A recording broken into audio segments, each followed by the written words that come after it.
ಇಂದಿನ ದಿನಾಂಕ 4/8/2026. ಪ್ರಾರ್ಥ ಮುರಳಿ ಪಾಪ್ದಾದ ಮಧುಬನ.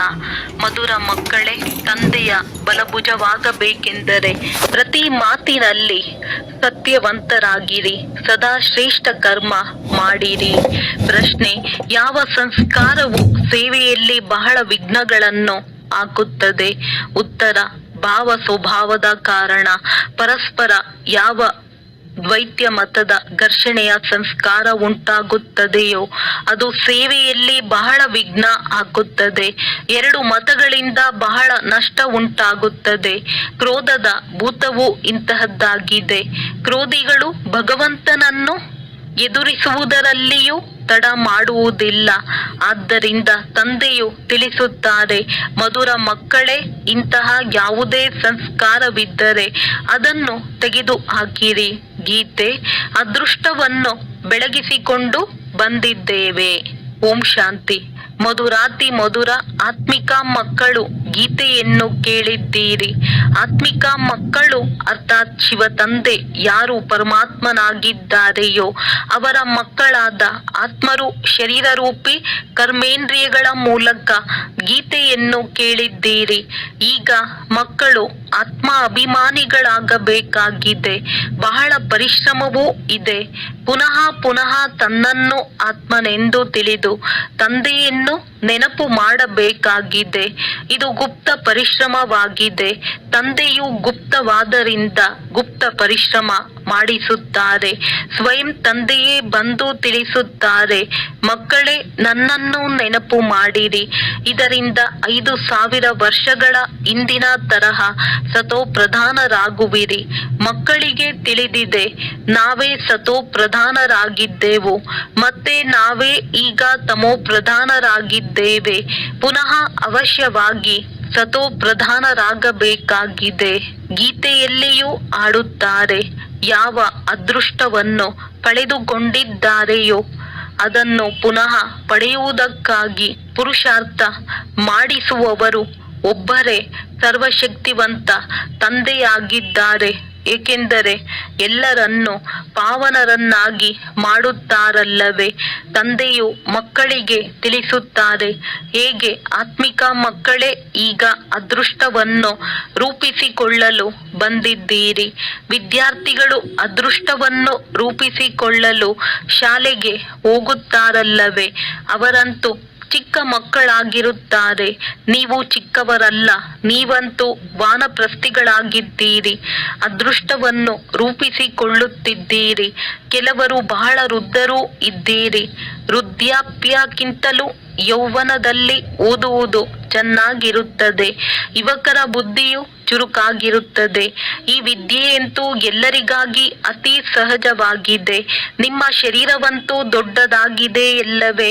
ಮಗುವನ್ನು ನೋಡುತ್ತಾ, ಇದಂತೂ ಮಗುವಾಗಿದೆ, ಇದಕ್ಕೆ ಅಷ್ಟೊಂದು ಅರ್ಥವಾಗುವುದಿಲ್ಲ, ಏಕೆಂದರೆ ಕರ್ಮೇಂದ್ರಿಯಗಳು ಚಿಕ್ಕದಾಗಿದೆ. ಆದರೆ ನೀವು ಹೊಗಳಿಕೆ, ತೆಗಳಿಕೆ, ಸುಖ, ದುಃಖ ಇವೆಲ್ಲ ಮಾತುಗಳನ್ನು ತಿಳಿದುಕೊಳ್ಳಬಲ್ಲಿರಿ. ಆತ್ಮವಂತೂ ಬಿಂದುವಾಗಿದೆ. ಶರೀರವು ಬೆಳವಣಿಗೆಯಾಗುತ್ತಾ ಇರುತ್ತದೆ. ಆತ್ಮವಂತೂ ಏಕರಸವಾಗಿರುತ್ತದೆ. ಎಂದು ಅದು ಹೆಚ್ಚುವುದಾಗಲಿ ಸವೆಯುವುದಾಗಲಿ ಇಲ್ಲ. ಆ ಆತ್ಮದ ಬುದ್ಧಿಗಾಗಿಯೇ ತಂದೆಯು ಕಸ್ತೂರಿಯಂತಹ ಉಡುಗೊರೆಯನ್ನು ಕೊಡುತ್ತಿದ್ದಾರೆ. ಏಕೆಂದರೆ ಬುದ್ಧಿಯು ಸಂಪೂರ್ಣ ತಮೋ ಪ್ರಧಾನವಾಗಿ ಬಿಟ್ಟಿದೆ. ಅದು ಈಗ ಸ್ವಚ್ಛವಾಗುತ್ತಿದೆ. ಈ ಚಿತ್ರಗಳು ತಿಳಿಸಿಕೊಡಲು ನಿಮಗೆ ಬಹಳ ಸಹಾಯಕವಾಗುತ್ತದೆ. ಭಕ್ತಿ ಮಾರ್ಗದಲ್ಲಿ ದೇವತೆಗಳ ಮುಂದೆ ಹೋಗಿ ತಲೆಬಾಗುತ್ತಾರೆ, ಪೂಜೆ ಮಾಡುತ್ತಾರೆ. ಮೊದಲು ನೀವು ಸಹ ಅಂಧಶ್ರದ್ಧೆಯಿಂದ ಹೋಗುತ್ತಿದ್ದೀರಿ, ಶಿವನ ಮಂದಿರಕ್ಕೆ ಹೋಗುತ್ತಿದ್ದೀರಿ. ಆದರೆ ಇವರು ಶಿವ ತಂದೆಯಾಗಿದ್ದಾರೆ. ತಂದೆಯಿಂದ ಅವಶ್ಯವಾಗಿ ಆಸ್ತಿಯೂ ಸಿಕ್ಕಿದೆ. ಆದ್ದರಿಂದಲೇ ಅವರ ಮಹಿಮೆಯನ್ನು ಗಾಯನ ಮಾಡಲಾಗುತ್ತದೆ ಎಂಬುದು ನಿಮಗೆ ತಿಳಿದಿರಲಿಲ್ಲ. ಯಾರಾದರೂ ಒಳ್ಳೆಯ ಕೆಲಸ ಮಾಡಿ ಹೋಗುತ್ತಾರೆಂದರೆ ಅವರ ಮಹಿಮೆಯನ್ನು ಆಡಲಾಗುತ್ತದೆ. ವಾಸ್ತವದಲ್ಲಿ ಒಬ್ಬ ಶಿವ ತಂದೆಯ ಅಂಚೆ ಚೀಟಿಯನ್ನು ಮಾಡಿಸಬೇಕು. ಶಿವ ತಂದೆಯು ಗೀತಾ ಜ್ಞಾನದಾತನಾಗಿದ್ದಾರೆ. ಈ ಅಂಚೆ ಚೀಟಿಯು ಸಹಜವಾಗಿ ಆಗಬಲ್ಲದು. ಆ ತಂದೆಯು ಎಲ್ಲರಿಗೆ ಸುಖ ನೀಡುವವರಾಗಿದ್ದಾರೆ.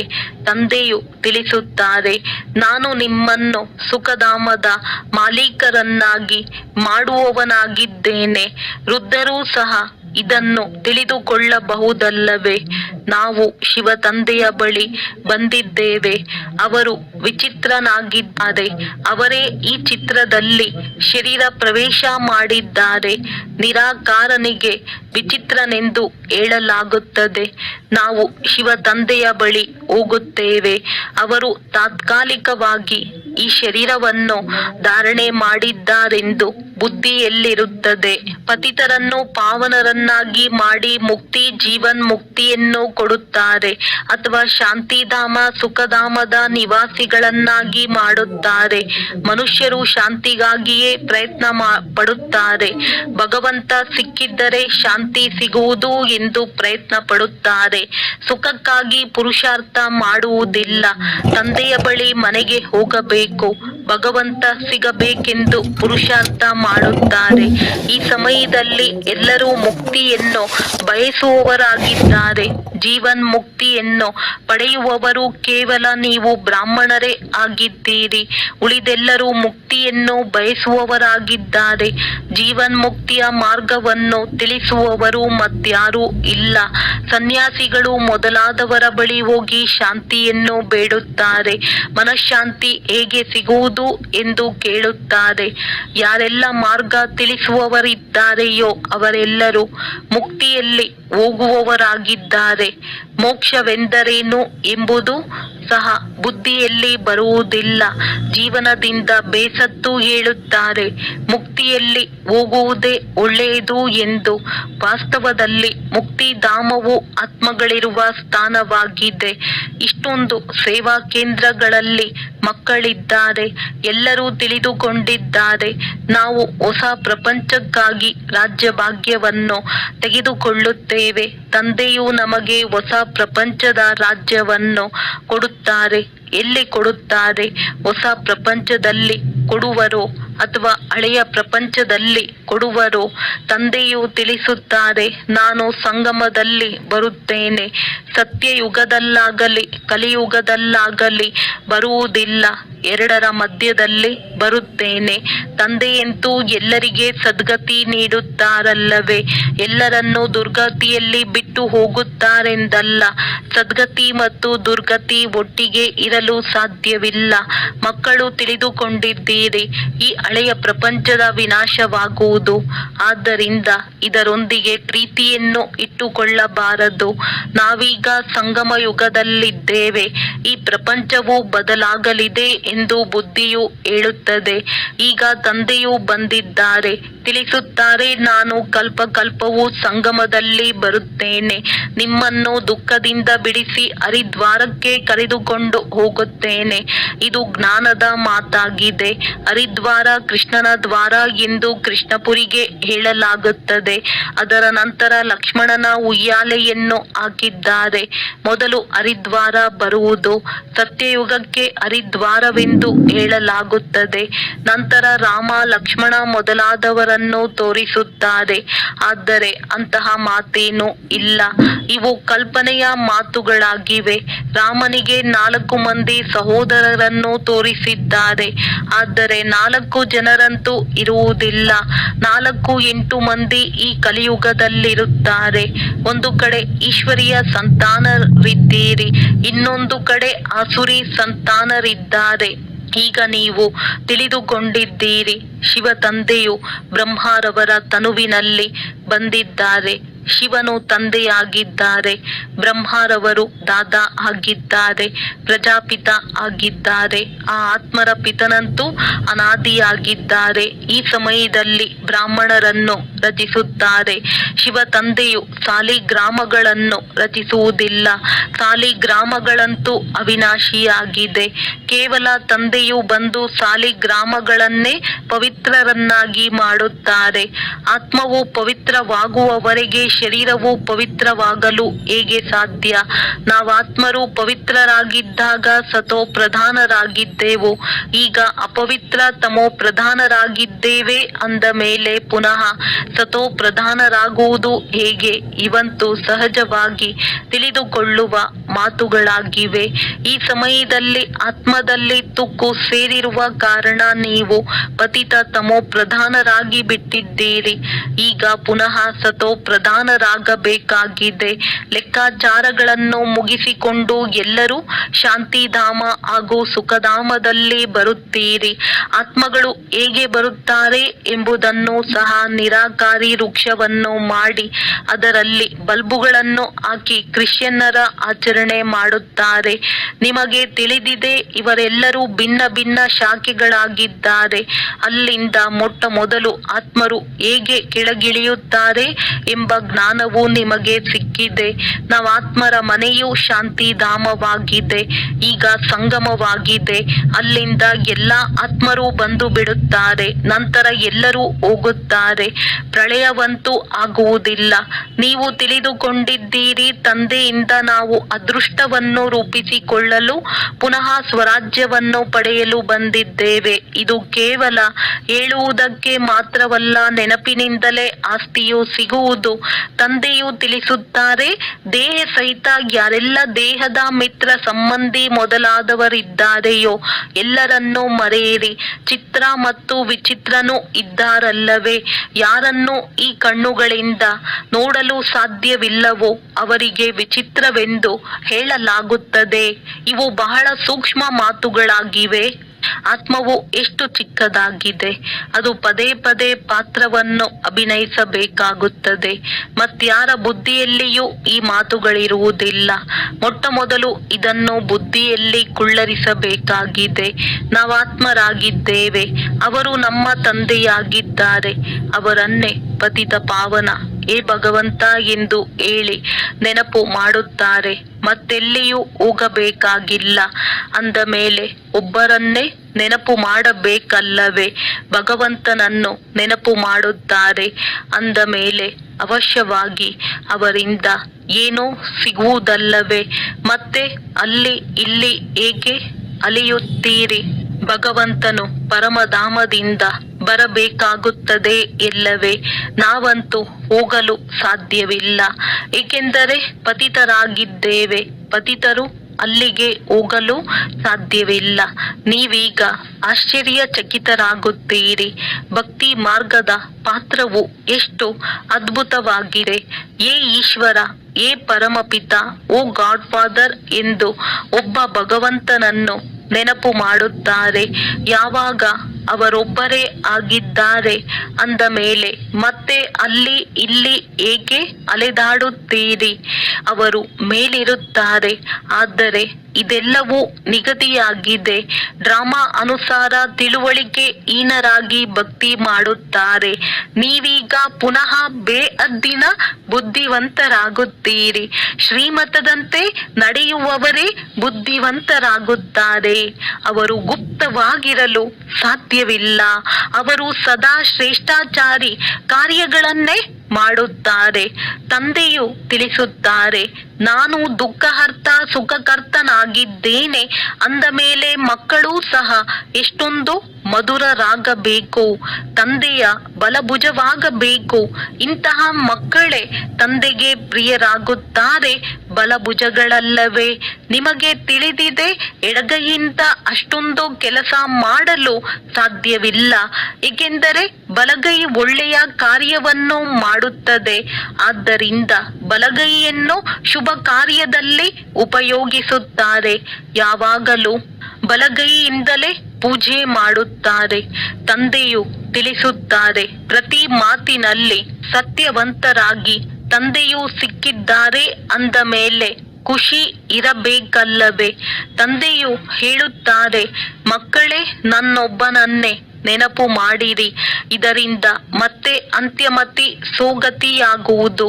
ಮತ ಮತ್ತು ಗತಿ ಅಥವಾ ಗತಿ ಕೊಡುವ ಮತವು ಒಂದೇ ಆಗಿದೆ. ಈಶ್ವರನ ಗತಿ ಮತವು ಈಶ್ವರನಿಗೆ ಗೊತ್ತು ಎಂದು ಗಾಯನವಿದೆ. ಅವರೇ ಪತಿತ ಪಾವನನಾಗಿದ್ದಾರೆ. ಮನುಷ್ಯರನ್ನು ಪಾವನರನ್ನಾಗಿ ಮಾಡಿ ಹೇಗೆ ನಾನು ದುರ್ಗತಿಯಿಂದ ಸದ್ಗತಿಯಲ್ಲಿ ಕರೆದುಕೊಂಡು ಹೋಗಬೇಕೆಂದು ಅವರಿಗೆ ತಿಳಿದಿದೆ. ಭಕ್ತಿ ಮಾರ್ಗದಲ್ಲಿ ಎಷ್ಟೊಂದು ಪರಿಶ್ರಮ ಪಡುತ್ತಾರೆ, ಆದರೆ ಸದ್ಗತಿ ಸಿಗುವುದಿಲ್ಲ, ಫಲವೇನು ಸಿಗುವುದಿಲ್ಲ. ಸದ್ಗತಿ ಕೊಡುವವರು ಒಬ್ಬರೇ ತಂದೆಯಾಗಿದ್ದಾರೆ. ಭಕ್ತಿಯಲ್ಲಿ ಯಾರು ಯಾವ ಭಾವನೆಯಿಂದ ಪೂಜೆ ಮಾಡುವರೋ ಅವರಿಗೆ ಫಲ ನೀಡುವವನು ನಾನೇ ಆಗಿದ್ದೇನೆ. ಅದು ಡ್ರಾಮಾದಲ್ಲಿ ನಿಗದಿಯಾಗಿದೆ. ಅವರಿಗೆ ತನ್ನ ಪುರುಷಾರ್ಥದಿಂದ ತಾನಾಗಿಯೇ ಸಿಕ್ಕಿಬಿಡುತ್ತದೆ. ಈಗ ಮಕ್ಕಳು ತಮ್ಮ ಪುರುಷಾರ್ಥದಿಂದ ಪವಿತ್ರರಾಗಬೇಕಾಗಿದೆ. ಆದ್ದರಿಂದ ಮಧುರಾತಿ ಮಧುರ ತಂದೆಯನ್ನು ನೆನಪು ಮಾಡಿರಿ. ಅವರೇ ಸರ್ವಶಕ್ತಿವಂತ ಆಲ್ಮೈಟಿ ಅಥಾರಿಟಿ. ಎಷ್ಟು ಚೆನ್ನಾಗಿ ಮಾಡುತ್ತಾರೆ. ನೀವು ಎಲ್ಲವನ್ನು ಅರಿತುಕೊಂಡಿದ್ದೀರಿ ಮತ್ತು ತಂದೆಯಿಂದ ಆಸ್ತಿಯನ್ನು ತೆಗೆದುಕೊಳ್ಳುತ್ತಿದ್ದೀರಿ. ರಚಯಿತ ಮತ್ತು ರಚನೆಯ ಜ್ಞಾನವು ನಿಮ್ಮ ಬುದ್ಧಿಯಲ್ಲಿದೆ. ಈಗ ನೀವು ತಿಳಿದುಕೊಂಡಿದ್ದೀರಿ. ಈ ಜ್ಞಾನವು ನಮ್ಮಲ್ಲಿರಲಿಲ್ಲ. ಯಜ್ಞ ತಪ ಇತ್ಯಾದಿಗಳನ್ನು ಮಾಡುವುದು, ಶಾಸ್ತ್ರಗಳನ್ನು ಕೇಳುವುದು, ಇದೆಲ್ಲವೂ ಶಾಸ್ತ್ರಗಳ ಜ್ಞಾನವಾಗಿದೆ. ಅದಕ್ಕೆ ಭಕ್ತಿ ಎಂದು ಹೇಳಲಾಗುತ್ತದೆ. ಅದರಲ್ಲಿ ಗುರಿ ಧ್ಯೇಯವೇನೂ ಇಲ್ಲ. ವಿದ್ಯೆಯಲ್ಲಿ ಸದಾ ಗುರಿ ಧ್ಯೇಯವಿರುತ್ತದೆ. ಯಾವುದಾದರೊಂದು ಪ್ರಕಾರದ ಜ್ಞಾನವಿರುತ್ತದೆ. ನಮಗೆ ಪತಿತರಿಂದ ಪಾವನರಾಗುವ ಜ್ಞಾನವನ್ನು ಪತಿತ ಪಾವನ ತಂದೆಯು ನೀಡಿದ್ದಾರೆ. ಸೃಷ್ಟಿಯ ಆದಿ ಮಧ್ಯ ಅಂತ್ಯದ ಜ್ಞಾನವನ್ನು ತಿಳಿಸಿದ್ದಾರೆ.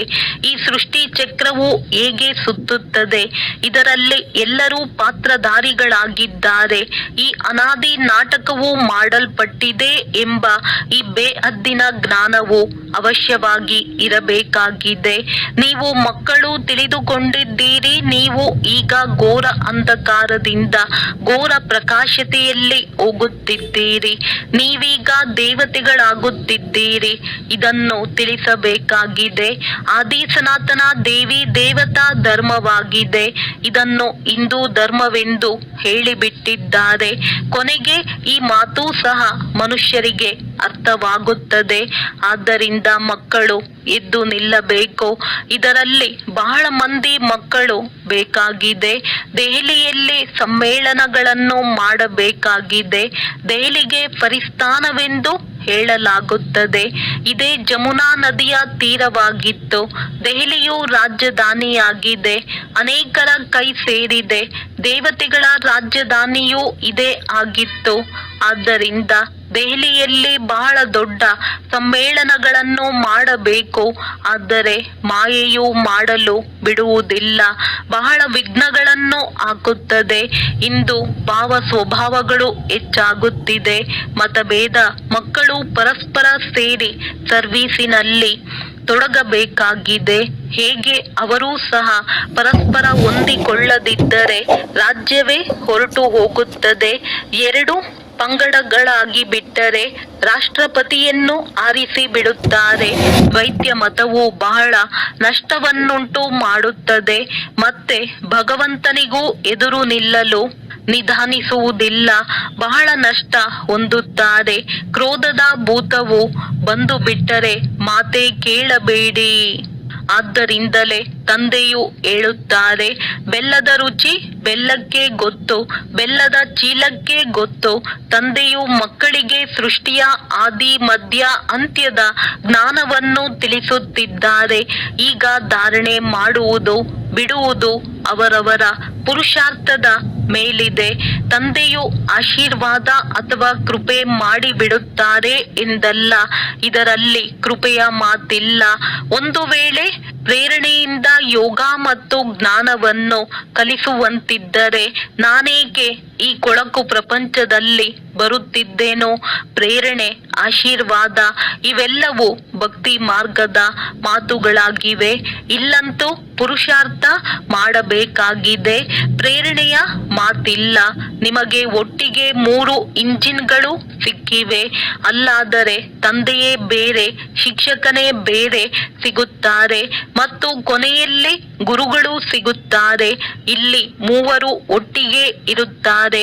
ತಂದೆಯು ತಿಳಿಸುತ್ತಾರೆ, ನಾನು ನಿಮ್ಮನ್ನು ಪೂಜ್ಯರನ್ನಾಗಿ ಮಾಡುತ್ತೇನೆ, ನೀವು ಮತ್ತೆ ಪೂಜಾರಿಗಳಾಗಿ ಬಿಡುತ್ತೀರಿ. ಬಹಳ ಯುಕ್ತಿಯಿಂದ ತಿಳಿಸಬೇಕಾಗಿದೆ. ಯಾರೂ ಮೂರ್ಛಿತರಾಗುವಂತಾಗಬಾರದು. ಮೊಟ್ಟಮೊದಲು ಇಬ್ಬರು ತಂದೆಯರ ಮಾತನ್ನು ತಿಳಿಸಬೇಕಾಗಿದೆ. ಭಗವಂತನು ತಂದೆಯಾಗಿದ್ದಾರೆ. ಅವರ ಜನ್ಮ ಶಿವ ಜಯಂತಿಯನ್ನು ಇಲ್ಲಿಯೇ ಆಚರಿಸುತ್ತಾರೆ. ಅಂದ ಮೇಲೆ ಅವಶ್ಯವಾಗಿ ಆ ತಂದೆಯು ಸ್ವರ್ಗದ ಮಾಲೀಕರನ್ನಾಗಿ ಮಾಡುವರು. ಭಾರತದಲ್ಲಿಯೇ ಸ್ವರ್ಗವಿತ್ತು. ಈಗ ನರಕದ ವಿನಾಶಕ್ಕಾಗಿ ಮಹಾಭಾರತ ಯುದ್ಧವೂ ನಿಂತಿದೆ. ಅವಶ್ಯವಾಗಿ ತಂದೆಯು ಹೊಸ ಪ್ರಪಂಚದ ಸ್ಥಾಪನೆಯನ್ನು ಮಾಡಿಸುವವರು ಆಗಿದ್ದಾರೆ. ತಂದೆಯ ಶ್ರೀಮತದ ಅನುಸಾರವೇ ನಾವು ಹೇಳುತ್ತೇವೆ. ನಾವು ಭಾರತವನ್ನು ಪಾವನವನ್ನಾಗಿ ಮಾಡಿಯೇ ತೀರುತ್ತೇವೆ ಎಂದು. ಒಳ್ಳೆಯದು. ಮಧುರಾತಿ ಮಧುರ ಅಗಲಿ ಹೋಗಿ ಮರಳಿ ಸಿಕ್ಕಿರುವ ಮಕ್ಕಳ ಪ್ರತಿ ಮಾತ್ಪಿತಾ ಬಾಪ್ದಾದಾರವರ ನೆನಪು, ಪ್ರೀತಿ ಹಾಗೂ ಸುಪ್ರಭಾತ. ಆತ್ಮಿಕ ಮಕ್ಕಳಿಗೆ ಆತ್ಮಿಕ ತಂದೆಯ ನಮಸ್ತೆ. ಧಾರಣೆಗಾಗಿ ಮುಖ್ಯ ಸಾರ. ಹೇಗೆ ತಂದೆಯು ದುಃಖಹರ್ತ ಸುಖಕರ್ತನಾಗಿದ್ದಾರೆಯೋ ಹಾಗೆಯೇ ತಂದೆಯ ಸಮಾನರಾಗಬೇಕಾಗಿದೆ. ಬಹಳ ಮಧುರರಾಗಬೇಕಾಗಿದೆ. ಸದಾ ಶುಭ ಕಾರ್ಯ ಮಾಡಿ ಬಲಭುಜಗಳಾಗಬೇಕಾಗಿದೆ ಎಂದು 2 ಅಥವಾ ದ್ವೈತ್ಯ ಮತವನ್ನು ಮಾಡಿಕೊಳ್ಳಬಾರದು. ಭಾವ ಸ್ವಭಾವದಲ್ಲಿ ಬಂದು ಒಬ್ಬರು ಇನ್ನೊಬ್ಬರಿಗೆ ಎದುರಾಗಬಾರದು. ಕ್ರೋಧದ ಭೂತವನ್ನು ತೆಗೆಯಬೇಕಾಗಿದೆ.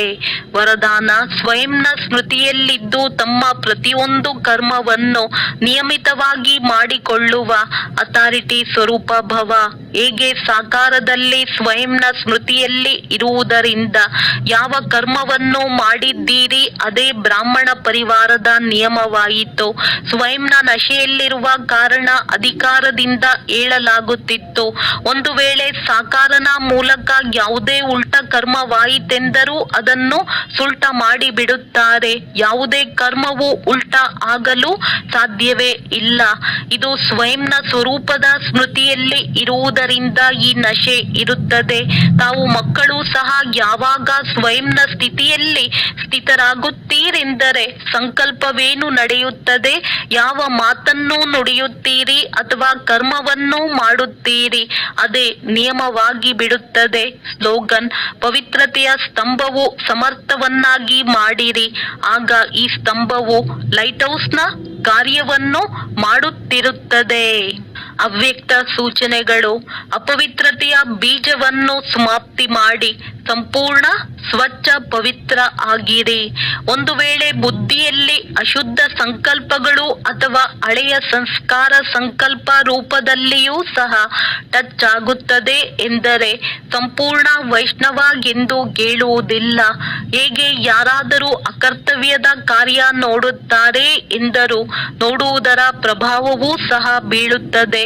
ಇದರ ಲೆಕ್ಕವೂ ಸಹ ಆಗುತ್ತದೆ. ಈ ಲೆಕ್ಕದಲ್ಲಿ ಯೋಚಿಸಿ, ಹಳೆಯ ಸಂಸ್ಕಾರ ಹಾಗೂ ಅಶುದ್ಧ ಸಂಕಲ್ಪ ಬುದ್ಧಿಯಲ್ಲಿ ಒಂದು ವೇಳೆ ಟಚ್ ಆದರೂ ಸಂಪೂರ್ಣ ವೈಷ್ಣವ ಅಥವಾ ಸಂಪೂರ್ಣ ಪವಿತ್ರ ಎಂದು ಹೇಗೆ ಹೇಳುವುದು? ಒಳ್ಳೆಯದು. ಓಂ ಶಾಂತಿ. ಓಂ